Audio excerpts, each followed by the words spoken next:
নমস্কার, জনতার দরবারে আমি অয়ন। নিউজ 18 বাংলায় আপনাদের জানাই শুভ সন্ধ্যা, স্বাগত।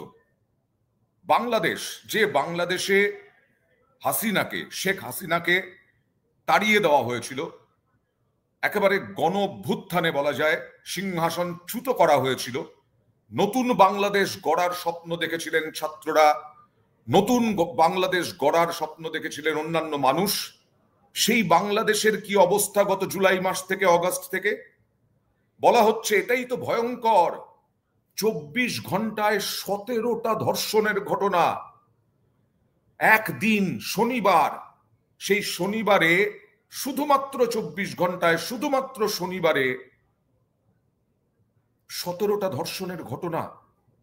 এছাড়াও আরো কি কি অপরাধ হয়েছে, কি রেকর্ড গড়েছে বাংলাদেশ ইউনূস জামানায়, দেখাবো আর কিছুক্ষণের মধ্যেই।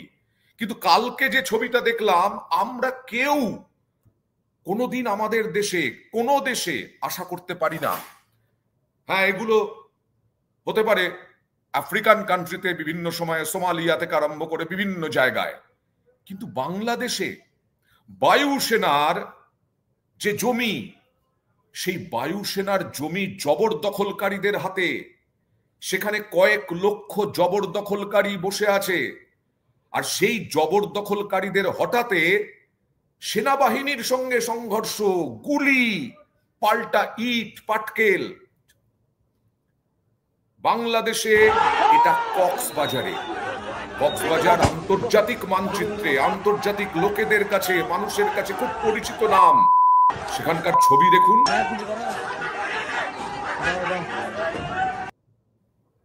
এইটুকু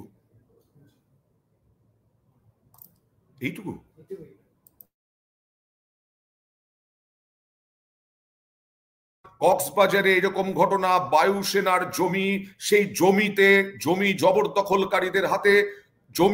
সেই জমিতে দখল করতে গেলে, বায়ুসেনা দখল করতে গেলে, ছবিটা আরেকবার দেখাবো, বায়ুসেনা দখল করতে গেলে গুলির আওয়াজ, গুলি চললো। আমরা এখানে ছোট করে দেখাচ্ছি কারণ সমাজ মাধ্যমে বেশি এই হিংসাত্মক ঘটনা দেখানো যায় না। আমরা টেলিভিশনে দেখিয়েছিলাম, বড় করে এই ছবিটা আবার দেখাতে থাকবো, কারণ ভাবতে পারা যায় বায়ুসেনার জমিতে কয়েক লক্ষ মানুষের জবরদখল এবং তাকে ঘিরে এই রকম সংঘর্ষ। আমি ঝন্টু বলবেন, এই দৃশ্য এই বাংলাদেশে, আমাদের প্রতিবেশী দেশে দেখতে হচ্ছে। ইউনূস জামানা তাহলে কি দিল?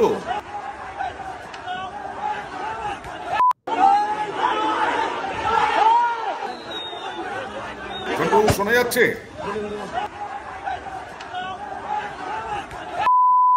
আমি সুমনদার কাছে আসছি প্রথমে।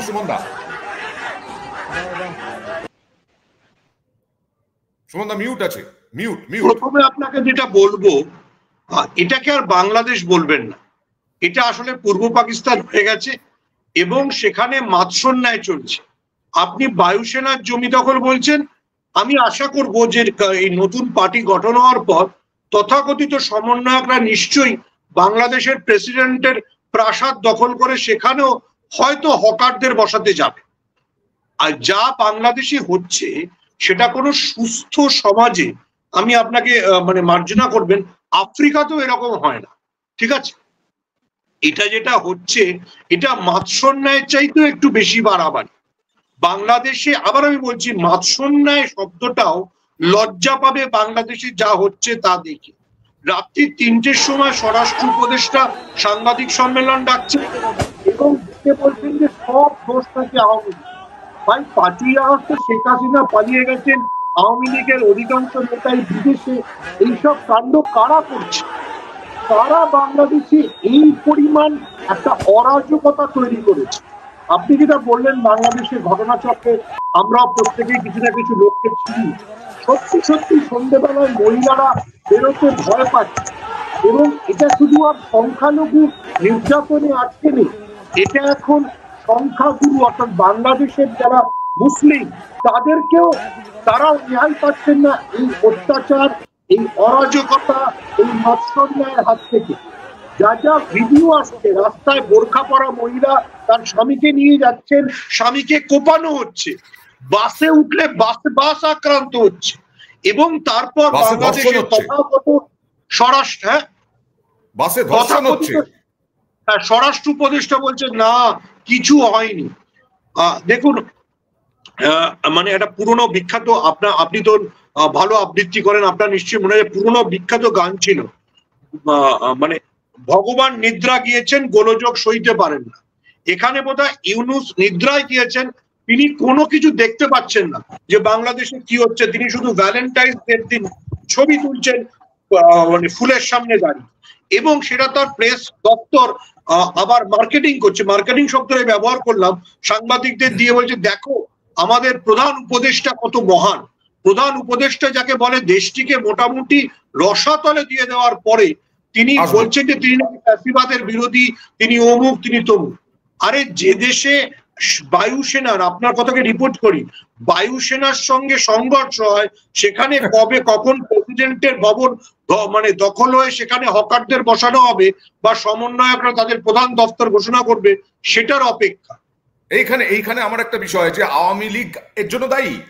ঝন্টু বাবু, আওয়ামী লীগ দায়ী? আওয়ামী লীগের যেটা বললেন সুমনদা, সবাই তো বিদেশে, সবাই গ্রেফতার হয়ে গেছে, জঙ্গিদের ছাড়া হয়েছে পর্যন্ত বলা যায়, তাহলে ডেভিল হান্ট হচ্ছে। তাহলে না, আমি বলছি যে গতকাল একটা প্ল্যাটফর্মে বাংলাদেশের প্রতিনিধির সাথে প্রোগ্রাম সূত্রে অয়নবাবু একদম সরাসরি বাংলাদেশের আভ্যন্তরীণ স্তর থেকে যে ইঙ্গিতটা করা হচ্ছে, মানে এখনো তাদের তদন্ত শেষ হয়নি, কিন্তু আভাসটা হচ্ছে এর পিছনে ভারতের একটা মানে থাকতে পারে, হাত, মানে এটা খেয়াল করুন প্রথম। দ্বিতীয় হচ্ছে, এখানে স্বরাষ্ট্র উপদেষ্টা বলছেন আইন শৃঙ্খলা, তিনজন স্বরাষ্ট্র উপদেষ্টা মিলে ভোর 3টের সময় মিটিং করে বলছেন কোনো কিছু না, অবস্থার উন্নতি হয়েছে, কোনো অবনতি নেই। আবার আইজিপি বলছেন, বাহারুল আলম, ঢাকার আইজিপি বাহারুল আলম বলছেন ভয়ানক পরিস্থিতি, এবং তার দেওয়া রিপোর্ট শুনলে চমকে যাবেন। লাস্ট 1 মাসে 522টা খুন, 742টা ধর্ষণ হয়েছে। মানে কল্পনা করুন, প্রকাশ্যে গতকাল একজন স্বর্ণ ব্যবসায়ীর থেকে গুলি করে 200 ভরি সোনা, 1 লক্ষ টাকা ছিনতাই হয়েছে। আমি বলছি যে এই এন্টায়ার চিত্রে একটা জিনিস ভয়ানক, সেটা হলো যে ওয়াকারুজ্জামান যিনি সেনা প্রধান, তার কথা কেউ শুনছেন না, বরং অবসরপ্রাপ্ত যিনি সেনা প্রধান, মানে যিনি ওই সময় পাকিস্তানপন্থী ছিলেন, একটা ফ্লেভার তার মধ্যে পাকিস্তানের আছে, তিনি ইকবাল করিম ভুইয়া, তিনি কন্ট্রোল করছেন একটা নাকি চলে গেছে। এটা প্রথম দিক। দ্বিতীয়, আপনি বলছেন এই যে পুরো চিত্রটায় ভারতের দিকে একটা ইঙ্গিতের জায়গা আসছে, এই বিশৃঙ্খলাটা আভ্যন্তরীণ স্তরে এমন ভয়ানক জায়গায় চলে গেছে যে গতকাল বাংলাদেশের একটা রিপোর্ট প্রকাশিত হয়েছে যে প্রায় 4.5 লক্ষ যে লাইসেন্স ইস্যু হয়েছিল, আগ্নেয়াস্ত্র ইস্যু হয়েছিল, তার 4 ভাগের 1 ভাগও উদ্ধার করা সম্ভব হয়নি। এই অস্ত্রগুলো কাদের কাছে বাংলাদেশ জানে না, ফলে আভ্যন্তরীণ সিস্টেমটা পুরোপুরি ভেঙে পড়েছে। এবং এই ভেঙে পড়াটা বাংলাদেশের জন্য যেমন আভ্যন্তরীণ ক্ষেত্রে একটা বড় অশনির সংকেত। খেয়াল করবেন গতকালের হামলাটায় কিন্তু রোহিঙ্গাদের যোগও কিন্তু একটা দেখা গেছে। এই কক্সবাজারের এই পাটটায় দখলকারী তারা সকলেই নাকি রোহিঙ্গা, একদম রোহিঙ্গা আশ্রয় দিয়েছে, তাদেরকে সুযোগ দিয়েছে জবরদখল করার। এবং এখন যারা অবৈধভাবে বসে আছে ক্ষমতায়, তারা এই রোহিঙ্গাদের ব্যবহার করছে বিভিন্ন ইস্যুগুলোকে সাকসেসফুলি ম্যানিপুলেট করছে। সুমনদা হাত তুলে আছেন, আমি সুমনদার কাছে আসবো। তবে ঝন্টু বাবুর কথার সূত্র ধরে আমরা একটু দেখাই আমাদের প্রতিবেদন যে আমরা কি কি তথ্য পেয়েছি এই গত কয়েক মাসে। অপরাধ প্রবণতা বাংলাদেশে ভয়াবহ, দেখুন সেই প্রতিবেদন।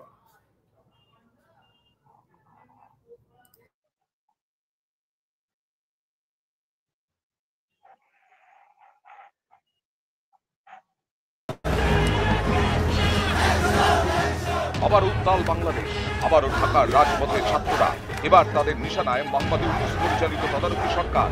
দাবি উঠেছে স্বরাষ্ট্র উপদেষ্টার পদত্যাগে।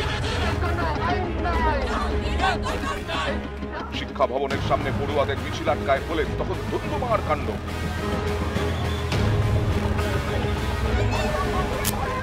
এসবের মধ্যেই পদ্মাপাড়ের আইন শৃঙ্খলার অবনতি নিয়ে চাঞ্চল্যকর তথ্য প্রকাশ্যে।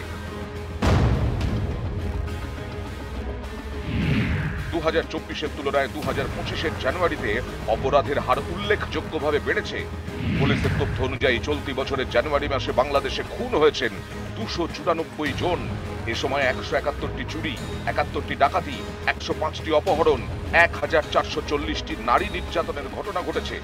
সেখানে আগের বছরের জানুয়ারিতে খুন হয়েছিলেন 231 জন, ডাকাতির ঘটনা ঘটে 29টি, 141টি চুরি, 43টি অপহরণ এবং 1043টি নারী নির্যাতনের ঘটনা ঘটে। পুলিশের তথ্য এও বলছে, জুলাই আন্দোলনের সময় সব মিলিয়ে 5750টি অস্ত্র লুট হয়।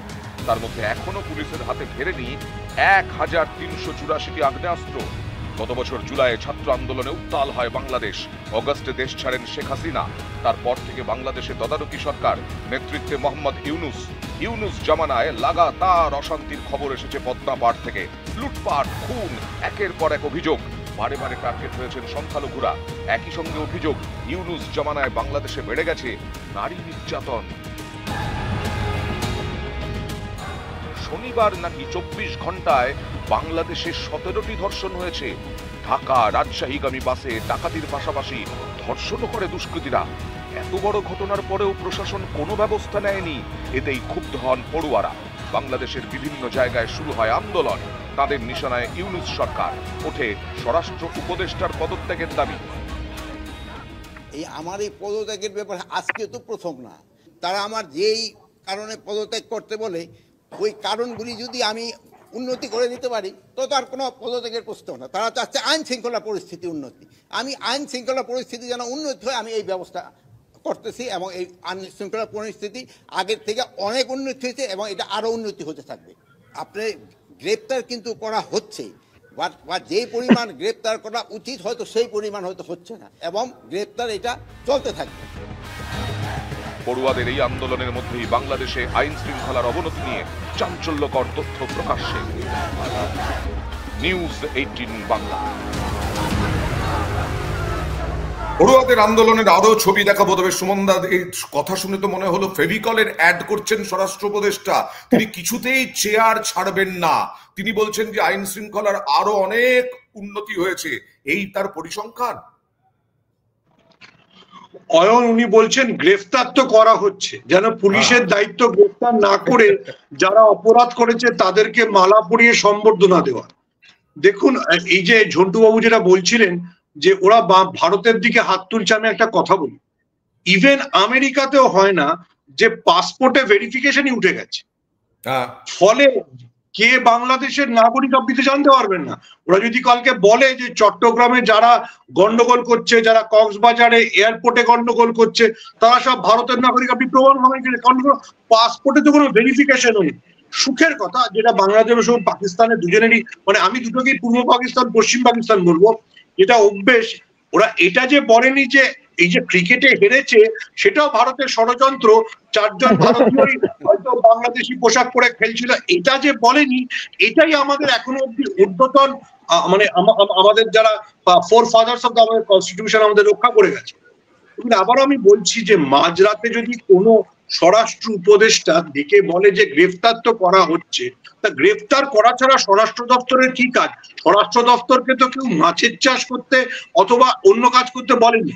দেখুন, আবারও বলছি, একটা প্রতিবেশী দেশে কি হচ্ছে আমাদের ভাবনার কথা নয়, আমরা ভাবতে চাইবও না, কিন্তু প্রতিবেশী দেশটা যে সিরিয়ার চাইতেও খারাপ হয়ে গেছে সেইটা হচ্ছে আমাদের জন্য বিষয়, এবং সেটা আমাদের জন্য চ্যালেঞ্জে, মানে সেখানে যে উপদ্রব শুরু হয়েছে তার কি আফটার এফেক্ট আমাদের দেশে পড়বে। প্রতিবেশী দেশ না হয়ে যদি সিরিয়ার মতো দূরত্ব হতো, আমরা বোধহয় এত আলোচনা করতাম না। সিরিয়ার মতো দূরত্ব নয়, এটা প্রতিবেশী দেশ। সেই কারণেই আমাদের এত উদ্বেগ, সেই কারণেই এত চিন্তা, এবং আমাদের ভাষাভাষী মানুষরা সেখানে থাকেন। আমি সুকান্তর কাছে আসবো। সুকান্ত, সুমনদা বলছিলেন ইউনুস ঘুমিয়ে আছেন। ঘুমিয়ে কি আছেন? আসলে জেগেই আছেন, কিন্তু কিছু দেখছেন না, চোখে পট্টিটা পড়ে আছেন।